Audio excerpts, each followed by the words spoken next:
Oh hey kabula artist ding hi kan sha em o summer so kha an phur to em o an phuri ri em. Cái bộ phur.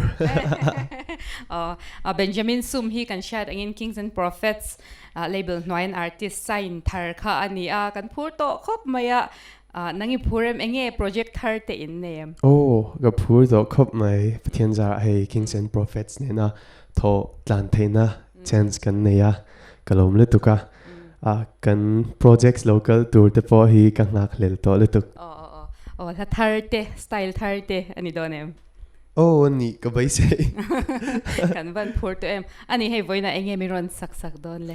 Với na hian Chhingmitin Biahhthu Kan Hlan A karon hlan ange. Chuanin angai ang in nge iron sak do na engte guitar ti kha iper don ti na. Oh, nia. Với chu hay tlemin version kan ron ti dang lam dewa. Ale kan lam lu tu ke thade min zai ro ole kan lam me.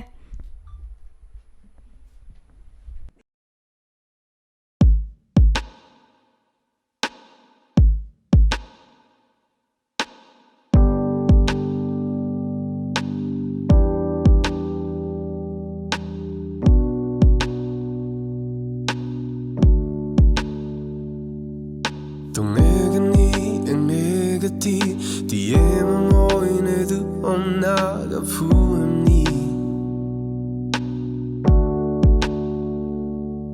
lam ziak tiami nan du tu sam chimbale arsi ta mangpon han ziak sala an puang chuak zo chuang long e moi na zong te răng cứ chắc lên lung lung bông lu na ăn buộc tóc dấu chuông lọng nghe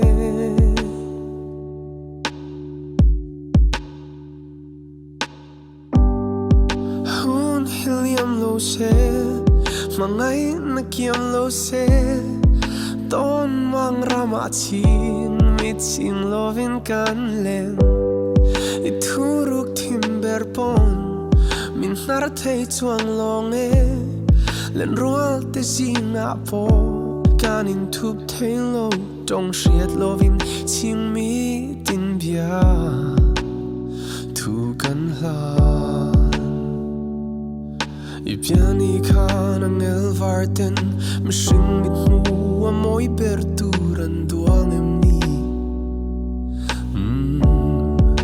Eng po chulo mi se ka sui lung idung e rang ka chak le lung su pon lut na an buk tok zo chuang long e hun helium lo se mangai na kiam lo se ton mang rama chim Ching lovin kan len ituruk timber pon min nar theih chuang long e len rual te zinga po kanin thup theih lo tong hriat lovin Chhingmit tin Biahhthu Kan Hlan